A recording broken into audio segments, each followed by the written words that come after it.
오늘 함께 보실 말씀은 요한일서 2장입니다.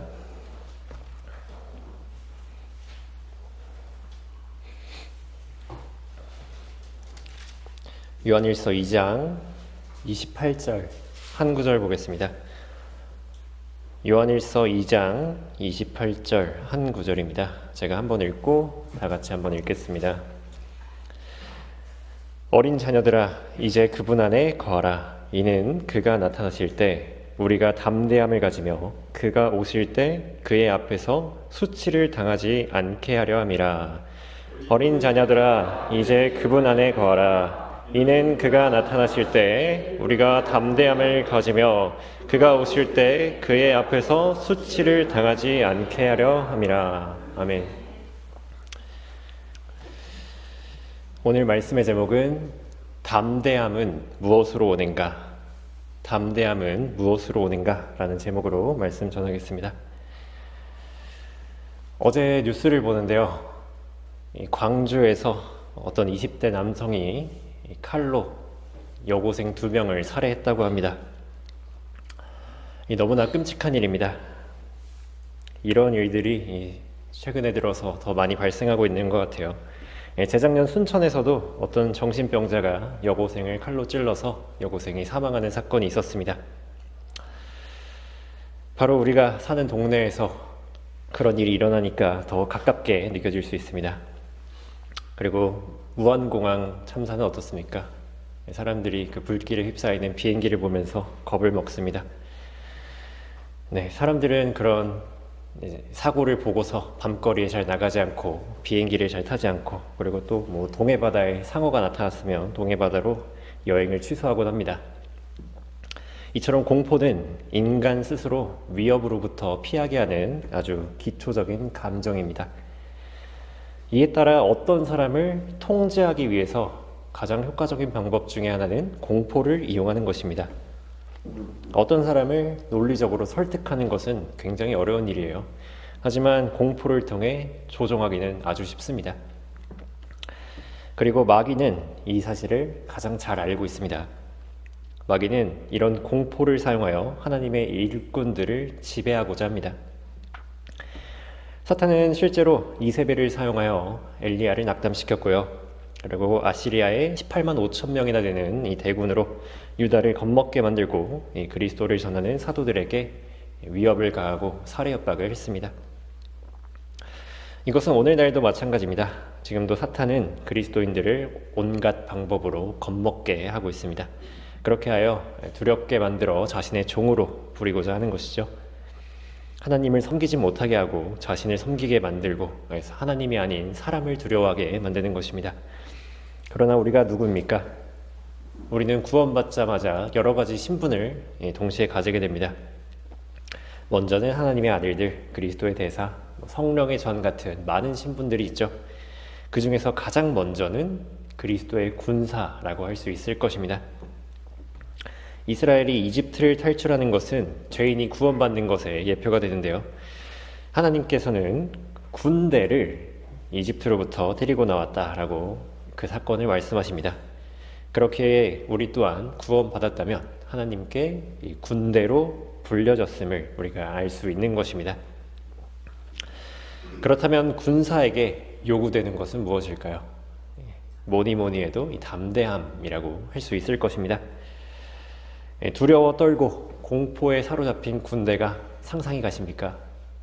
그렇지 않죠? 그런 군대는 정상적인 작전을 수행할 수 없습니다. 그렇게 성경에서는 큰일을 앞두고 강건하고 담대하라 라는 명령이 종종 나오는 것을 볼 수 있습니다. 그렇다면 이 담대함은 과연 무엇으로 오는 것일까요? 우리는 그저 믿음이 강하면 담대하겠거니 라고 뭉뚱그려 생각할 수 있습니다. 그저 막연하게 생각할 수 있습니다. 하지만 담대함이라는 것은 그것보다 훨씬 구체적인 과정이 필요합니다. 오늘의 본문이 있는 이 요한일서는 요한이 성도들에게 쓰는 권면의 말씀입니다. 이 대표로 오늘 이 구절 요한일서 2장 28절을 선정하였지만 저희는 오늘 이 요한일서 전체를 보면서 4가지의 담대함의 요건을 한번 찾아볼 것입니다. 요한은 과연 담대함에 대해 어떤 것을 말하고 싶었던 것일까요? 우리는 오늘 요한일서 전체를 통해 우리가 가지는 담대함의 원천에 대해 알아보겠습니다. 담대함은 무엇으로 오는가? 첫 번째로 담대함은 주 안에서 옵니다. 오늘 본문인 요한일서 2장 28절 보시겠습니다. 어린 자녀들아 이제 그분 안에 거하라. 이는 그가 나타나실 때 우리가 담대함을 가지며 그가 오실 때 그의 앞에서 수치를 당하지 않게 하려 함이라 라고 말씀하고 있습니다. 그리스도 안에 거하는 사람은 담대함을 가진다는 것입니다. 그렇다면 누가 그리스도 안에 거할 수 있죠? 오직 구원받은 그리스도인 뿐입니다. 이 구원받지 못한 사람들이 아무리 주님 안에 거한다고 한들 죄 가운데 있는 사람은 하나님과 단절되어 있습니다. 그러나 구원받은 우리는 그분 안에 거하는 사람들입니다. 그분은 내 안에, 나는 그분 안에 있습니다. 요한은 이렇게 말하고 있는데요. 함께 요한일서 4장 13절 보시겠습니다. 요한일서 4장 13절에 이로써 우리가 그분 안에, 그분이 우리 안에 거하시는 것을 우리가 아노니 이는 그분이 우리에게 그의 영을 주셨음이라. 우리는 구원받을 때 그리스도의 몸 안으로 침례되었고 성령을 받았습니다. 그리하여 우리의 몸은 성령이 내주하시는 성전이 된 것입니다. 그럼 우리가 성령을 받았잖아요. 이 성령은 어떤 영인가요? 성경은 이것을 아주 분명하게 말씀하고 계십니다. 로마서 8장 15절에서는 너희는 다시 두려워하는 종의 영을 받지 아니하였고 양자되는 영을 받았으므로 그에 따라 우리가 아바 아버지라 부르짖느니라 이렇게 말하고 있죠. 디모데후서 1장 7절에서는 하나님께서 우리에게 주신 것은 두려워하는 영이 아니라 능력과 사랑과 건전한 생각의 영이라 라고 말씀하고 있습니다. 우리가 받은 것은 양자되는 영이고 능력과 사랑과 건전한 생각의 영입니다. 결코 두려워하는 영이 아니다 라고 두 번이나 강조를 하고 있는 것입니다. 구원받아 성령을 받고 성령으로 충만한 사람은 언제나 담대합니다. 이렇게 구원의 확신은 우리 담대함의 기초가 되는데요. 그러나 이런 구원의 확신이 없는 그리스도인은 자꾸만 두려워하게 될 수밖에 없습니다. 마귀는 이 틈을 공격하는데요. 그런 연약한 그리스도인들을 미혹시켜 마귀는 담대함을 뺏고자 합니다. 바울은 이렇게 말하고 있습니다. 데살로니가후서 2장 1절에 형제들아 우리 주 예수 그리스도의 오심과 그 앞에 우리가 함께 모이는 일에 관하여 이제 너희에게 간구하노니 영으로나 말로나 또는 우리에게서 받았다고 하는 편지로나 그리스도의 날이 가까웠다고 마음이 쉽게 흔들리거나 두려워해서는 안 될 것이라 라고 말하고 있습니다. 이 사도시대 이 바울이 이것을 기록할 당시에 영으로나 말로나 또는 사도들에게서 받았다고 하는 편지로 성도들의 마음을 흔들고자 하는 사람들이 있었다는 것입니다. 그 당시에 얼마나 문제가 많았나요? 구원을 행위로 이뤄가야 한다라든지 율법을 지켜야 된다든지 그런 사례들이 있었고 지금도 자기 교회를 떠나면 구원을 못 받은 것이라든지 그런 사례들이 정말 많습니다. 그런 걸 들으면 초신자들은 어떻겠어요? 무섭죠. 자신의 구원이 확실하지 않은 것 같고 그리고 내가 구원이 취소당할 것 같고 그러니까 무서운 거죠. 그렇게 당해버리면 죄를 지어 심판받을까 봐 두려웠고 주님이 다시 오시는 것이 오직 공포가 됩니다. 그렇게 우리는 주와 더 가까이 밀착하고 더 나아가서 주님 안에 거해야만 합니다. 다시 본문을 보면요. 요한일서 2장 28절에 어린 자녀들아 이제 그분 안에 거하라. 이는 그가 나타나실 때 우리가 담대함을 가지며 그가 오실 때 그의 앞에서 수치를 당하지 않게 하려 함이라. 이 그분 안에 온전히 거하는 사람은 두려울 것이 없습니다. 이 사도들이 그 많은 박해를 받으면서도 담대함을 잃지 않았는데요. 그 이유가 무엇이겠습니까? 그들은 주 안에서 온전히 거했기 때문입니다. 사도들은 이런 고백을 합니다. 사도행전 17장 28절에서 우리는 그분 안에서 살고 움직이며 존재하느니라. 이것이 그리스도인의 현 주소입니다. 이것이 온전히 나의 고백이 될 때 우리는 담대함을 가질 수 있습니다. 나의 힘이시고 피난처이신 주님 안에 있는 사람은 두려울 것이 아예 없습니다. 우리가 살다가 종종 두려움을 느낄 때 가장 먼저 돌아봐야 하는 것은 지금 내가 주님 안에 온전히 거하고 있는가, 내 안에 성령이 온전히 거하고 있는가 돌아보는 것입니다. 그리고 그렇게 될 때 우리는 주 안에서 진정한 담대함을 얻을 수 있습니다. 담대함은 무엇으로 오는가? 두 번째로, 담대함은 자신의 승인으로부터 옵니다. 요한일서 3장 21절 한번 보시겠습니다.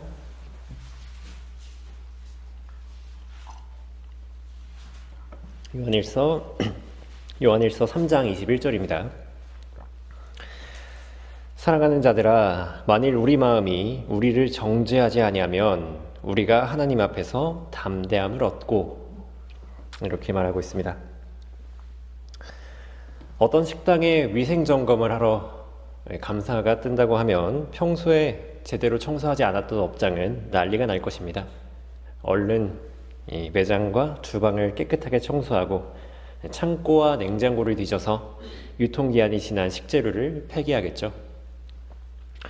그러나 매일 깨끗이 청소하고 재고 관리를 매일매일 하는 식당은 위생점검이 나와도 평소랑 별 다를 바가 없을 것입니다. 이것은 우리 또한 마찬가지입니다. 우리의 평소에 정결한 행실은 우리에게 담대함을 줍니다. 성경은 이렇게 말씀하시는데요. 잠언 28장 1절에 악인들은 쫓는 자가 없어도 도망치나 의로운 자들은 사자처럼 담대하니라. 평소에 잘하고 있으면 된다는 거죠. 그러나 이 요한일서 3장 21절은 우리에게 더 높은 수준의 도덕성을 요구합니다. 그냥 잘해서 되는 게 아니라 바로 자신의 승인이 필요한 거죠. 이 자신의 승인을 받은 행동은 우리에게 담대함을 줍니다. 요한일서 3장 21절에 사랑하는 자들아, 만일 우리 마음이 우리를 정죄하지 아니하면 우리가 하나님 앞에서 담대함을 얻고 라고 말을 하고 있는데요. 우리 마음이 우리를 정죄한다는 게 무엇일까요? 쉽게 말해서 양심에 찔린다는 거죠. 우리가 어떤 행동을 할 때 우리의 양심은 반응합니다. 우리 스스로 잘못된 행동임을 알고 하면 당연히 그렇겠지만, 그렇지 않더라도 이게 괜찮은 행동일까? 이렇게 해도 괜찮은 걸까? 이렇게 할 수 있습니다. 그때 우리 양심이 반응하게 되죠. 그리고 내가 어떤 행동을 해도 되고 또 어떤 행동을 안 해야 하는지에 대한 기준이 명확하게 없을 때 우리는 자신의 승인을 받지 못합니다. 그렇게 우리 마음이 스스로를 정죄하게 되죠. 고린도 교회에는 우상에게 바쳐진 것들에 대한 지식이 부족했습니다. 고린도 교회에서 우상에게 바쳐진 것을 먹어도 되는지에 대한 의문을 가지는 사람들이 있었는데요. 바울은 이렇게 말하고 있습니다. 고린도전서 8장 4절에 그러므로 우상들에게 바쳐진 제물을 먹는 일에 관하여 우리가 아는 것은 우상들은 세상에서 아무것도 아니며 하나님은 한 분밖에 계시지 아니한다는 것이라. 우상에게 바쳐진 것을 먹을지라도 별 문제될 건 없습니다. 그러나 이렇게 아무 문제가 없는 행동을 하였을지라도 결과는 달라질 수 있는데요. 어떤 사람은 이것을 알고 우상은 아무것도 아니기에 먹었습니다. 그러나 다른 사람은 먹어도 되나 몰라가지고 자신이 의심하며 불안 가운데 먹었습니다. 성경은 이를 같다고 말씀하지 않으십니다. 로마서 14장 23절에서는 그러나 의심하는 자는 그가 먹을지라도 정죄되었나니 이는 믿음으로 먹지 아니하였기 때문이니라. 믿음으로 아니하는 모든 것이 죄니라 라고 말씀하고 계십니다. 그렇기 때문에 우리는 모든 행동을 함에 있어서 자신이 옳은 일을 하고 있는가 이 확신 가운데서 행해야 합니다. 이것이 바로 자신의 승인입니다. 성경은 이렇게 말씀하십니다. 로마서 14장 22절에 내게 믿음이 있느냐? 그 믿음을 하나님 앞에서 스스로 가지고 있으라. 자신이 승인하는 일로 자신을 정죄하지 아니하는 자는 복이 있도다 라고 말씀하고 있습니다. 자신이 승인하는 일로 자신을 정죄하지 않을 때 우리는 담대함을 얻을 수 있습니다. 자꾸만 자신의 마음이 정죄하는 사람에게 어떤 담대함이 있을 수 있겠습니까? 그런 사람은 눈치 보며 숨고 불안한 신앙생활을 할 수밖에 없습니다. 그런데 이런 고민을 단번에 줄여주는 방법이 있습니다. 내가 먼저 정결하면 됩니다. 로마서 14장 14절에서는 내가 주 예수 안에서 알고 또 확신하는 것은 아무것도 그 자체가 부정한 것은 없으나 어떤 것을 부정하다고 생각하는 그 사람에게는 부정한 것이니라, 이렇게 말씀하고 있고요. 디도서 1장 15절에서는 정결한 사람들에게는 모든 것이 정결하나 더럽혀진 자들과 믿지 않는 자들에게는 아무것도 정결한 것이 없고 도리어 그들의 마음과 양심이 다 더럽혀져 있느니라, 이렇게 말씀하고 있습니다. 내가 먼저 정결하면 되죠. 이것이 방법입니다. 내가 두려울 때 과거 내가 부정한 일들을 하진 않았는지, 그리고 내가 지금 스스로를 승인하고 있는지, 그 전에 나 자신 자체가 정결한 사람인지 돌아보아야 합니다. 자신의 승인을 통해 마음이 스스로를 정죄하지 않을 때 우리는 진정한 담대함을 얻을 수 있습니다. 담대함은 무엇으로 오는가? 세 번째로, 담대함은 온전한 사랑으로부터 옵니다. 요한일서 4장 17절 보시겠습니다. 요한일서 4장 17절입니다. 이렇게 우리의 사랑이 온전해졌나니 이는 우리로 심판날에 담대함을 가지게 하려는 것이라. 이는 그분이 그러하심과 같이 우리도 이 세상에서 그러하기 때문이니라. 요한은 온전한 사랑이 우리에게 담대함을 준다고 말합니다. 여기서 본문을 잘 살펴보면요, 이 사랑이야말로 요한일서의 주제라고 할 수 있죠. 그런데 그냥 사랑이 아닙니다. 온전한 사랑입니다. 요한은 이 사랑이라는 주제를 다루면서 이 사랑이 온전해지는 방법을 말하고 있는데요. 먼저는 이것입니다. 요한일서 2장 5절에 누구든지 그의 말씀을 지키는 자는 하나님의 사랑이 참으로 그 사람 안에서 온전해지니 이로써 우리가 그분 안에 있음을 아느니라. 먼저는 그의 말씀을 지키는 자가 하나님의 사랑이 온전해진다는 것입니다. 예수님께서도 사랑과 그의 말을 행함에 대해서 이렇게 말하고 있는데요. 요한복음 14장 21절에 나의 계명들을 가지고 그것들을 지키는 사람은 나를 사랑하는 사람이니 라고 말씀하고 계십니다. 당연히 사랑하면 그분의 말에 순종하게 되는 것이 합당한 순리입니다. 그리고 그 다음은 이것인데요. 요한일서 2장 15절에 세상도 세상에 있는 것들도 사랑하지 말라. 누구든지 세상을 사랑하면 아버지를 사랑함이 그 안에 있지 아니하니 라고 말하고 있습니다. 우리가 하나님을 사랑한다라고 하면서 세상을 사랑하면 안 되는 것입니다. 이 세상의 모든 것들은 육신의 정욕과 안목의 정욕과 생의 자랑이기 때문에 그것들을 사랑한다면 어떻게 하나님을 사랑함이 그 사람 안에서 온전해질 수 있겠습니까? 만일 이 조건들이 잘 갖추어졌다면 우리는 온전한 사랑을 할 수 있는 것입니다. 그렇다면 이 온전한 사랑은 얼마나 큰 사랑인가요? 요한일서 4장 17절을 다시 보시면요, 본문을 잘 보셔야 합니다. 이렇게 우리의 사랑이 온전해졌나니 이는 우리로 심판날에 담대함을 가지게 하려는 것이라. 이는 그분이 그러하심과 같이 우리도 이 세상에서 그러하기 때문이니라. 이 온전한 사랑은 예수님과 같은 사랑입니다. 하나님께서 우리에게 어떤 사랑을 부어주셨습니까? 우리 죄인들에게 자신의 목숨을 바치면서 우리 죄인들을 위해 죽으시는 것으로 그분의 사랑을 보여주셨죠. 요한은 이렇게 말하고 있습니다. 요한일서 3장 16절에 이로써 우리가 하나님의 사랑을 아노니 이는 그분이 우리를 위하여 자신의 생명을 내어놓으셨음이라. 따라서 우리도 형제들을 위하여 우리의 생명을 내어놓는 것이 마땅하도다. 그리고 요한일서 4장 11절에서는 사랑하는 자들아 하나님께서 이처럼 우리를 사랑하셨으니 우리도 서로 사랑하는 것이 마땅하도다. 이렇게 말하고 있습니다.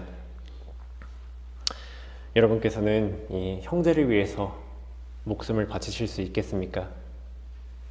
참으로 우리에게 많은 부담을 주는 구절입니다. 우리는 하나님의 사랑이 우리 안에서 온전해지고 그리고 그 사랑으로 정말 우리가 서로 사랑할 때 과연 무엇이 두렵겠습니까? 이런 사랑의 힘은 모든 것을 이깁니다. 이렇게 사랑 안에서 온전해진 성도는 이렇게 되는데요. 함께 고린도전서 13장을 보시겠습니다.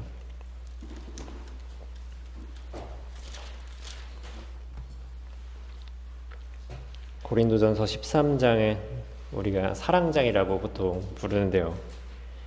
13장 4절부터 보시겠습니다. 천천히 묵상하시면서 이 사랑에 대해서 한번 느껴보시기 바랍니다. 사랑은 오래 참고 친절하며 사랑은 시기하지 아니하고 사랑은 자랑하지 아니하며 교만하지 아니하고 무례하게 행하지 아니하며 자신의 유익을 추구하지 아니하고 급히 성내지 아니하며 악을 생각하지 아니하고 불의를 기뻐하지 아니하며 진리를 기뻐하고 모든 것을 참으며 모든 것을 믿고 모든 것을 바라며 모든 것을 견뎌내느니라. 이것이 바로 우리가 온전한 사랑을 할 때 나오는 열매들입니다. 이런 사람이 두려워할 겨를이 있을까요? 결코 없겠죠. 그리고 요한은 확정적으로 이렇게 말하고 있습니다. 요한일서 4장 18절에 사랑 안에는 두려움이 없나니 온전한 사랑은 두려움을 쫓아내느니라. 이는 두려움에는 고통이 있음이라. 이 두려워하는 자는 사랑 안에서 온전해지지 못하였느니라 라고 단정하고 있습니다. 이런 사랑이 온전하면 결코 두려움은 없습니다. 만일 나는 매번 두렵고 고통 가운데서 신앙생활을 하고 있다면 그 전에 나에게 온전한 사랑이 있었는지 한번 돌아볼 필요가 있습니다. 우리가 온전한 사랑 안에 거할 때 우리는 주 안에서 진정한 담대함을 누릴 수 있는 것입니다. 담대함은 무엇으로 오는가? 네 번째로 담대함은 기도 응답으로부터 옵니다. 함께 요한일서 5장 14절을 보시겠습니다. 요한일서 5장 14절입니다. 우리가 그의 안에서 가지는 담대함이 이것이니 그의 뜻대로 무엇이든지 구하면 그가 우리를 들으시는 것이라.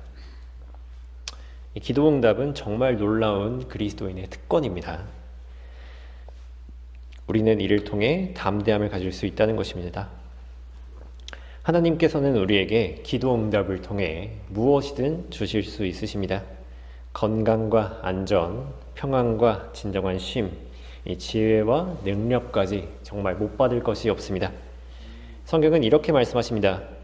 로마서 8장 32절에 자기 아들을 아끼지 아니하시고 우리 모든 사람을 위하여 내어주신 분이 어찌 그 아들과 함께 또한 모든 것을 우리에게 값없이 주시지 아니하겠느냐. 우리는 이미 그리스도를 받은 사람들입니다. 그런 사람들에게 하나님께서는 값없이 다른 많은 것들도 주실 것입니다. 그러나 우리의 기도가 전부 응답되나요? 꼭 그런 건 아니죠. 우리는 종종 우리 기도가 응답이 되지 않는 것을 보게 됩니다. 왜 구해도 받지 못하는 것일까요? 그것은 어쩌면 우리가 그 기도를 생떼를 써서 하나님의 뜻을 바꾸는 것처럼 오해하기 때문입니다. 그래서 더 열심히 애써 기도하고 응답될지 안 될지 몰라서 전전긍긍해하는 그런 자신의 모습을 볼 수 있죠. 물론 그렇게 끈질긴 매달리는 기도도 필요할 것입니다. 그런데 그 이전에 이 구절을 잘 보면 전제 조건이 있습니다. 요한일서 5장 14절에 우리가 그의 안에서 가지는 담대함이 이것이니 그의 뜻대로 무엇이든지 구하면 그가 우리를 들으시는 것이라. 뭐죠? 그의 뜻대로 무엇이든지 구하면 이라는 단서가 있는 것입니다. 우리가 하나님의 뜻을 먼저 구한다면 우리는 모든 것을 받을 수 있습니다. 예수님께서 말씀하신 기도응답의 법칙이 있는데요. 마태복음입니다. 마태복음 6장 33절에 오히려 너희는 먼저 하나님의 나라와 그분의 의를 구하라. 그리하면 이 모든 것을 너희에게 더해 주시리라. 이렇게 약속해 주셨습니다. 먼저 내 뜻이 아니라 하나님의 뜻을 구하는 것이죠. 우리가 잘 아는 찰스 스펄전 목사는 자신의 설교에서 이렇게 말한 적이 있습니다. 하나님의 뜻대로 구하는 기도는 마치 하나님이 성경에 친히 사인해 놓으신 약속의 수표를 은혜의 보좌 앞에 내미는 것이다. 하나님께서 주시겠다고 하신 것을 얻어내는 것이다. 약속의 말씀을 인용하지 않기 때문에 응답받지 못하는 기도가 너무나 많다. 이 말대로 기도의 본질은 내 뜻에 하나님을 끌어들이는 것보다는 내가 하나님의 뜻에 맞게 구하는 것이라고 볼 수 있습니다. 그렇게 우리는 이 말씀에 한번 매달려 보면 좋겠습니다.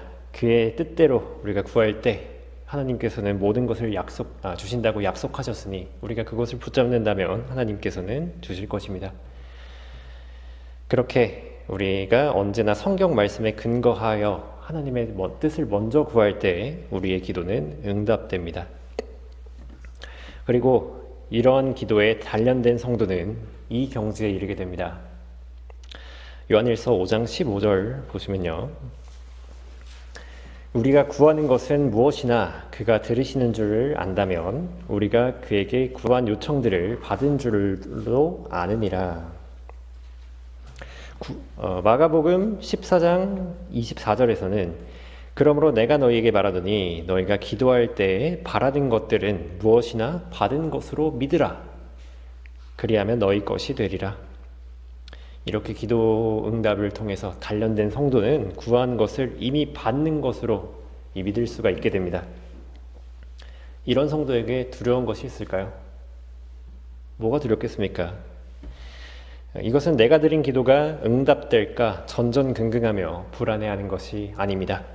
이미 받은 것으로 믿는 겁니다. 이런 온전한 기도 응답에 젖어 사는 성도는 두려울 것이 없습니다. 내가 두려워하기 전에 먼저 그분의 뜻에 맞는 기도로 온전히 하나님과 교제하고 있는지 이것을 돌아볼 필요가 있습니다. 우리가 온전한 기도로 하나님과 소통할 때 우리는 온전한 담대함을 얻게 됩니다. 결론입니다.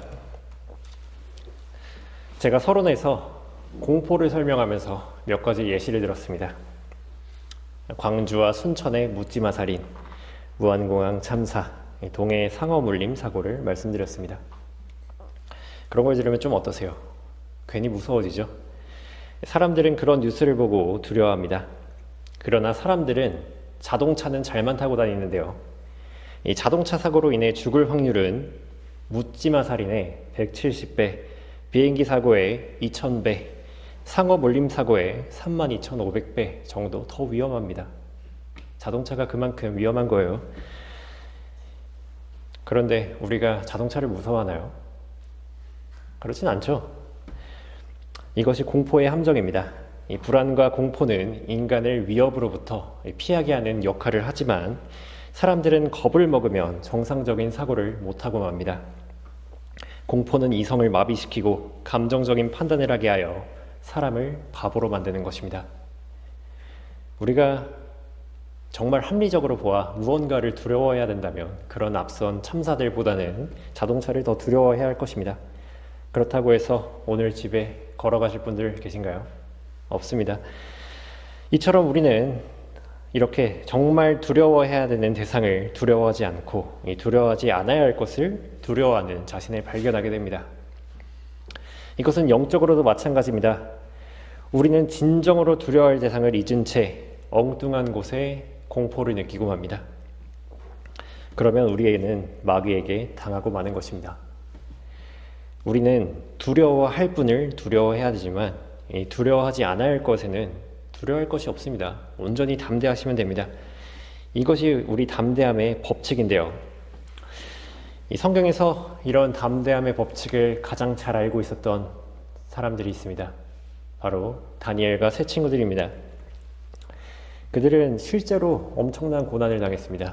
그리고 엄청난 위협 앞에 섰음에도 담대함을 전혀 잃지 않았는데요. 그것은 그들이 특이한 사람들이어서 그런 것이 아닙니다.